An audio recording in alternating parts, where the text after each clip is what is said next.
Volvimos. ¿Estamos? Estamos. Bueno, hoy teníamos columnitas. Tenemos Sí. columnitas. Tenemos columnitas, por suerte, tenemos invitadas de Hoy lujo. tenemos La verdad orden. que hoy ahora me mudé a esta gran mesa, la verdad que un placer compartir acá. Así que sí, tenemos columnitas, ahí tenemos lecturas también y Ali que nos va a contar algo alrededor de la cuestión científica, de cómo está el panorama científico acá en la región y en toda la zona. Así es. Bueno, le metemos entonces. Vamos para arriba. Bueno, la propuesta de hoy es hablar de, tal cual como lo decía Mau, la degradación de uno de los espacios, de uno más de los espacios que se están de a poco degradando lamentablemente con las políticas de ajuste del gobierno actual. Y me parecía que justo el sistema de ciencia y técnica estaba piola traerlo hoy porque por las recientes alocuciones de nuestro querido presidente actual, de nuestro presidente actual Javier De Milei. nuestro odiado, digámoslo. Odiado, Digamos nuestro todo. odiado. Sí, querido, no. En el marco, encima, de una convención que sucedió en el CCK, en el salón conocido como la Ballena Azul, convocado por el partido Vox, que es un partido de ultraderecha de español. De España. Así es. Y en el marco del cual él se dijo varias cosas, entre ellas que los científicos podíamos empezar a publicar libros y salir a venderlos al mercado a ver quién verdaderamente estaba interesado en eso. Claro, Que tipo, ¿para qué quieren plata del Estado si pueden ir al mercado y buscar la plata ahí? Exactamente. Como si el mercado, que eran parte, y una cosa que dijo, que fue lo que generó conmoción y aparte mucho enojo en el sistema científico en general, fue que éramos parte de esa tan mencionada casta política a la que siempre hace referencia Milei. Y entonces, a propósito de eso, quería traer algunos pequeños datos. Voy a tratar de ser lo más breve posible, porque hay mucho para contar, hay mucha tela para cortar alrededor de este tema, pero para simplificarlo, y aparte nos ayuda a derribar algunos mitos, ¿no? En torno a lo que se construye, al imaginario construido, tomo un mate, al imaginario construido alrededor de cómo se investiga y para qué en Argentina. Para simplificarlo, hay algo que está piola saber, que es que la investigación en Argentina y en cualquier lugar del mundo se basa en al menos 3 elementos: los lugares en donde se investiga, las personas que investigan y los temas o acerca de lo que se investiga, ¿no? Los lugares, particularmente en nuestro país, hay más de 300 institutos de investigación que dependen de un organismo en donde está centralizada la ciencia, la producción de ciencia y técnica en Argentina, que es el CONICET, y algunos otros también codependen de universidades nacionales, públicas o privadas también. La mayoría de estos lugares están, de hecho, en el espacio físico de universidades nacionales. Entonces, parte de estas universidades son las que nos proveen de lugares donde hacer ciencia, pero también, por supuesto, hay institutos por fuera, ¿no? La ciencia, entonces, se desarrolla en institutos que comúnmente están insertos adentro de universidades. Esto es re importante remarcarlo porque nos muestra un poco por qué va tan de la mano el conflicto universitario, claro, con el de la ciencia y técnica en Argentina. El sistema de ciencia y técnica en Argentina está compuesto por un conjunto de planes, programas, políticas llevados a cabo principalmente por el Estado Nacional, por estas universidades que recién mencionaba, por empresas también y por otros organismos nacionales o internacionales orientados a la investigación. Las dos instituciones que constituyen los pilares del desarrollo de investigación en Argentina son CONICET y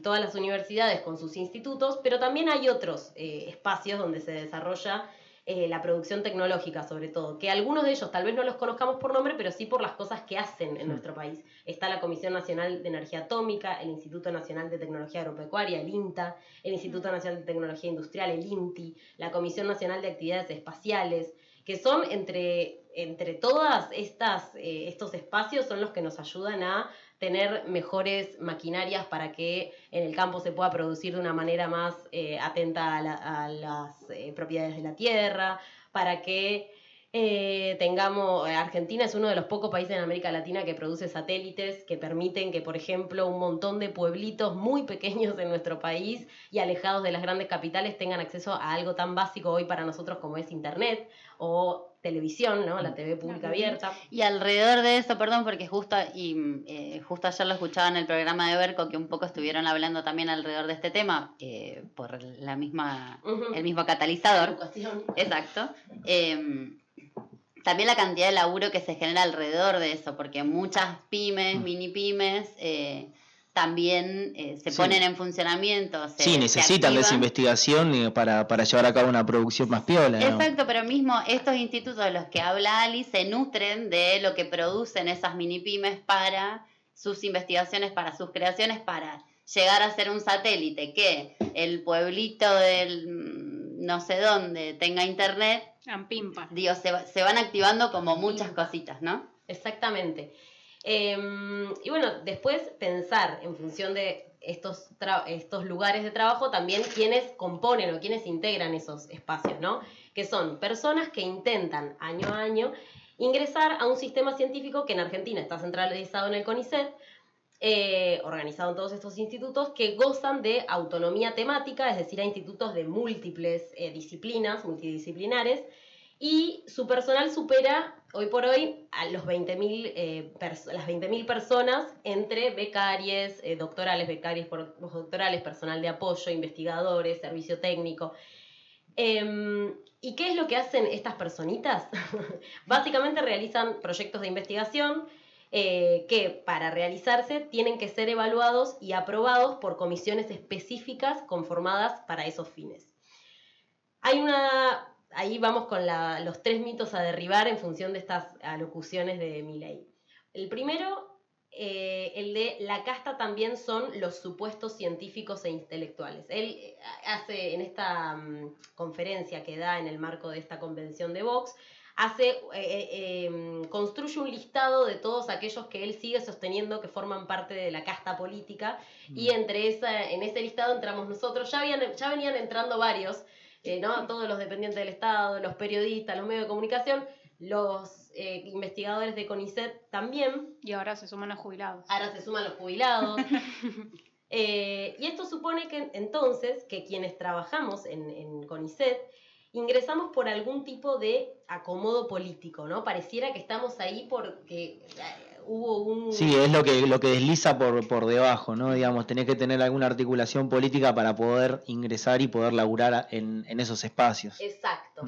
Y ahí es bien interesante poder desarmar eso y, desmentirlo, porque en realidad quienes ingresamos a CONICET, y hablo en primera persona porque yo formo parte hoy por hoy del CONICET, soy becaria postdoctoral, lo hacemos de una manera no muy sencilla y que requiere muchos pasos. Quien entra a CONICET supone el paso, o sea, su trayectoria de vida supone el paso por una serie de concursos hiper exigentes en donde mucha gente, por supuesto, queda fuera. De hecho, actualmente están esperando su ingreso, o sea, que se efectivice su ingreso, alrededor de 400 personas a CONICET. Digo, a nivel nacional a nivel nacional. No, muy poco. No estamos hablando de una millonada de personas que está... Bueno. Sí, perdón, Ali, que te interrumpa, pero también de fondo un poco el proyecto es, y la pregunta, ¿no?, que sostiene todo este proyecto político es, bueno, ¿ciencia para qué? ¿No? ¿En función de qué? Si total la timba financiera sigue dándole rosca, no necesito, ¿no? En el fondo me parece que no los necesito, que se vayan a otro lado, ¿no?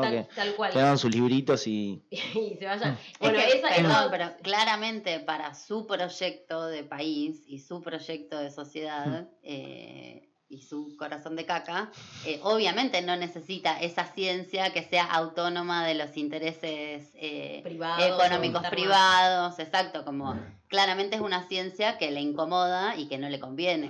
Digo, como ahí también hay una decisión política de por qué los mandás a vender sus libritos a ver quién te los compra, claro, ¿no? Y yo leía un posteíto hace poco de, no sé, alguien que hacía medio un meme, que ponía un nombre muy rebuscado de un libro, que decís, che, este libro no lo compraría nadie, pero ese título es de una investigación argentina que está investigando sobre posibles curas para ciertos tipos de cáncer, digamos, ¿no? Claro. Entonces, obvio que un privado no va a financiar. Exacto, no va a financiar eso, porque el privado sabe que la gente que tiene guita va a comprar el medicamento privado y súper caro y que vivan los ricos, digamos, y los otros que se mueran. Sí, de hecho, bueno, ahora voy a seguir avanzando en estos otros mitos a derribar, que tienen que ver mucho con lo que planteaba Mau recién, pero digo, no nos olvidemos que producir ciencia en nuestro país y que haya un organismo dedicado a financiar eso, también es, como decíamos hace un rato, no depender de los intereses de otros. ¿Quiénes son esos otros? Empresas privadas, organismos internacionales que investigan para sus intereses. Entonces, es un punto re importante para la configuración y el sostenimiento, sobre todo, de la soberanía de cualquier país. Claro. Brevemente, ¿cómo se ingresa a CONICET? El primer requisito para cualquier persona que ingresa a CONICET es tener un título universitario, con todo lo que eso ya conlleva, ¿no? Que no lo voy a desarrollar acá, pero más o menos cualquier persona lo tiene en su cabeza. Tener un buen promedio, esto no sé si se dice mucho, pero tener un buen promedio, y tener un buen promedio quiere decir que sea superior al promedio histórico de la carrera por la que te presentás. Tener antecedentes, otro de los requisitos es tener antecedentes de investigación.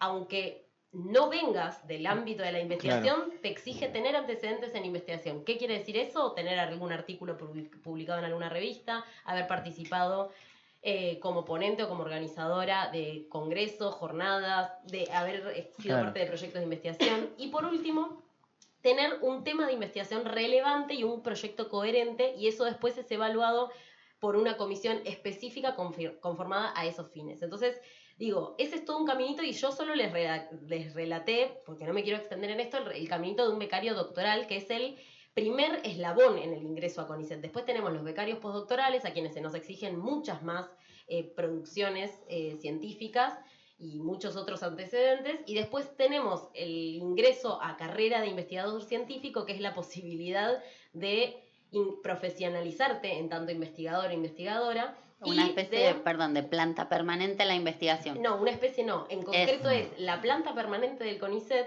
con lo cual de lo que les estoy hablando es de que el mayor porcentaje de personas que habitan el CONICET son personal precarizado, porque no tienen... no tienen regularidad, ¿no? No tienen ningún tipo de aporte jubilatorio, con lo cual generalmente quienes trabajamos en CONICET, si queremos empezar a aportar desde...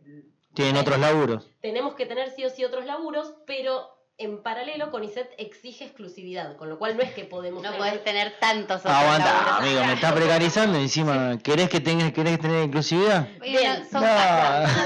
que se la fumen por casa. Para pasar rapidín a la otra, al otro gran mito que hay que desmontar, que ustedes me van a ayudar a hacerlo. 2, dice mi ley, se creen superiores y por ende todos debemos subsidiarles la vocación. Subsidiarle la vocación, Mira, le estamos subsidiando a los perros muertos. Así que... No, y hay algo re interesante acá a recuperar, que es que Argentina invierte un 0,31% de su PBI en investigación. Nada. Siendo el 67% de esa inversión, o sea, de ese 0,31, el 67% de esa inversión es realizada por el Estado. El resto por privados, qué sé yo. Este presupuesto está repartido en diferentes organismos del Estado, como CONICET, INTA, los que habíamos mencionado. Según el Índice Mundial de Innovación, que está a cargo de la Organización Mundial de la Propiedad Intelectual, en 2023, Argentina se ubicó en el lugar número 73 en innovación entre 132 países del mundo y en el lugar 6 entre los países de la región de América Latina y el Caribe. Ahora bien, si nos comparamos con otros países, digo, acá Milei puede decir que Milei y sus seguidores y qué sé yo pueden decir que que gastamos mucha plata en investigación. Comparémonos con otros países. Según datos del Banco Mundial, Brasil invierte un 1,21% de su PBI en investigación. Chile un 0,34%, nos gana por 3 puntitos. Uruguay un 0,48%. Bien, ahí hablando de América Latina. Ahora bien, ¿qué pasa si nos vamos a Europa o a otros países?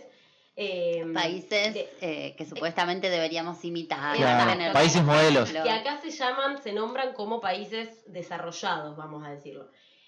Bueno, ahí la situación se acelera, o sea, es una cosa brutal lo que sucede, porque en Estados Unidos invierte un 3,45% de su PBI en ciencia, Japón un 3,26%, Bélgica 3,48%, Alemania 3,14%, y cáchense este dato, Israel, un país tan admirado en otros aspectos por Javier Milei, junto con Corea del Sur, aportan de su PBI el 4,9%, o sea, casi el 5% de su PBI. Que el PBI es este indicador que nos permite entender cuáles son todas las ganancias de un país a partir de la producción de bienes y servicios. Entonces, claro, la pregunta ahí que me resuena es cómo este fenómeno que sucede en época de crisis alrededor de esto, ¿no? La fuga de cerebros o los grandes profesionales que se van, digamos, se van a otros espacios, a otros territorios, a otros lugares, a otros países, justamente porque, digamos, hay otras políticas, hay otro acompañamiento y hay otro reconocimiento al laburo científico que acá lastimosamente no se da. Y que No. si te pones a pensar a ver los países que nombró Ali, que son los países modelos por Milei, o sea, Israel, Alemania, o sea, ¿modelo de qué entonces? O sea, está imitando la peor caca porque ni siquiera imita, bueno, la inversión en ciencia u otras cosas piolas como a tener en cuenta, ¿no? Exactamente. Y el tercer mito que vamos a derribar el día de hoy, en función de lo que nos compartió gratamente en la ballena azul el otro día Milei. Aparte en la ballena azul, hijo de pitch. Han pasado tantos artistas increíbles por ese espacio. Dice, si tan útiles son sus investigaciones, los invito a salir al mercado como cualquier hijo de vecino. Investiguen, publiquen un libro, vean si a la gente le interesa o no. Aquí hay dos mentiras o mitos a desmontar. Por un lado, la idea de que quienes estamos en CONICET somos ñoquis, es decir, podemos no trabajar, o sea, podemos estar en CONICET y no trabajar. Esa es la primera cosa que hay que derribar. Y por otro lado, la idea de que el conocimiento producido no sirve. Claro. Bueno, en relación a lo de que podemos no trabajar, déjenme decirles que definitivamente no es posible. ¿Por qué? Porque todos los años quienes integramos CONICET somos evaluados. ¿De qué forma?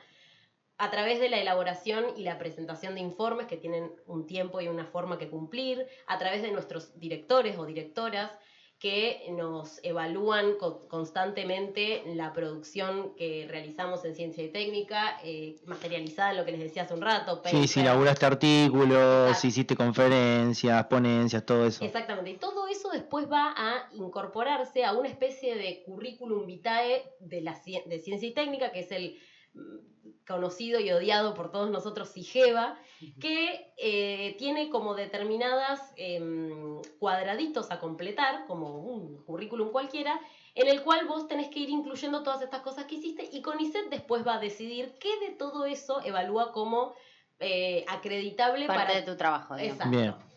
Entonces, el trabajo de sistematización es largo y requiere un trabajo, valga la redundancia, sistemático y constante, y que es evaluado de manera permanente. Eso por un lado. Y por otro lado, para detenernos solo 2 segundos en la pregunta de ¿para qué sirve CONICET? O más aún, ¿para qué sirven las investigaciones que llevamos a cabo quienes trabajamos allí? Ejemplos hay muchos. No nos podemos detener en cada uno de ellos, pero hay que contar con organismos estatales que sean independientes, como decíamos recién, de los intereses económicos y productivos del sector privado e incluso de organismos internacionales, es una herramienta fundamental para la soberanía de cualquier país. El conocimiento científico se puede traducir en el incremento de la calidad de vida de las personas a través de políticas públicas concretas, de acceso a derechos, de gestión de recursos y desarrollos tecnológicos. Por poner algunos ejemplos, la producción pública de alimentos, el relanzamiento del sector nuclear de nuestro país, el desarrollo de radares primarios y secundarios y de satélites de observación y comunicaciones, la tecnología ferroviaria, la ampliación de las capacidades aerogeneradoras, la existencia de la democracia, digo, para pensar también en lo social, ¿no? La configuración de identidades sociales, la identificación de cuándo las prácticas y discursos son xenófobos, racistas, atentan contra las comunidades LGTBIQ+, que son comunidades extremadamente vulneradas en sus derechos. Bueno, y así podríamos seguir, y solamente los quiero dejar con 2 cuestiones. Por un lado, hacer un breve repaso por la situación actual del CONICET. que es, por supuesto, terrible porque es un organismo que de a poco lo están desfinanciando y junto con eso la agencia, que es otro organismo de ciencia y técnica que fue creado en los 90 para financiar proyectos y subsidiar investigaciones concretas atadas a algunos objetivos estratégicos que se plantearon en ese momento en el país. Sí, es como un avance privatizador, ¿no? Es como de financiar y como ir privatizando de a poco. Es exactamente eso y es directamente, bueno, lo que él no para de repetir, ¿no? A confirmar que no va a haber plata para esas cosas. Ahí también hay que ser muy exactos. No hay plata para los jubilados y para la investigación científica, es decir, soberanía nacional, pero sí hay plata para la CIDE. Para la CIDE. Para el presupuesto para la CIDE. Ese es el mejor ejemplo. Y que ahora redobló la apuesta también del presupuesto para la CIDE. Exacto, y para decir un ejemplo concreto de también cómo de la falta de comunicación y diálogo que tenemos, por ejemplo, con las autoridades actuales de los distintos organismos de ciencia y técnica. Por ejemplo, al secretario de Ciencia y Técnica le conocemos la voz porque un par de veces salió a decir, entre ellas cosas, lo que salió a decir con mucho orgullo es que estaban acelerando los trámites para garantizar la tenencia de armas de manera más sencilla. De manera más sencilla. Eso nuestro secretario de Ciencia y Técnica. Ahora tenemos Secretaría de Ciencia y Técnica, ya no ministerio.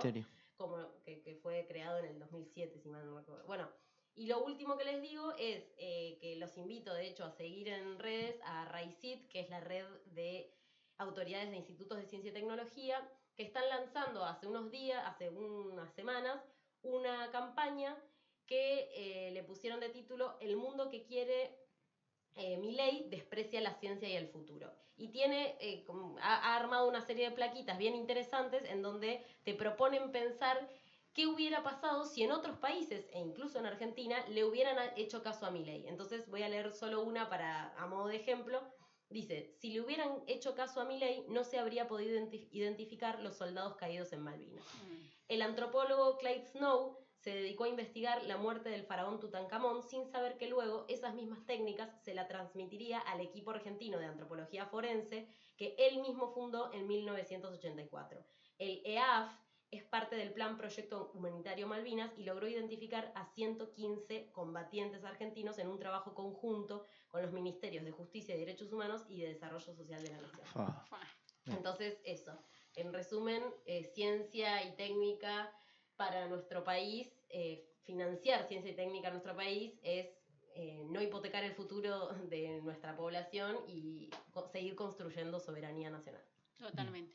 Acá tenemos un saludito en el chat para Ali. Saludos a Ali. La estamos escuchando desde Papúa y Nueva Guinea.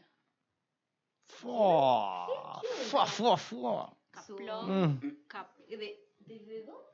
Papúa Nueva Guinea. ¡Ay! ¿Dónde llegás? ¿Quién será? No sé quién Ni es. alcance. Bueno, la CIDE. Hola, saludos. La CIDE. Quien sea, mandó.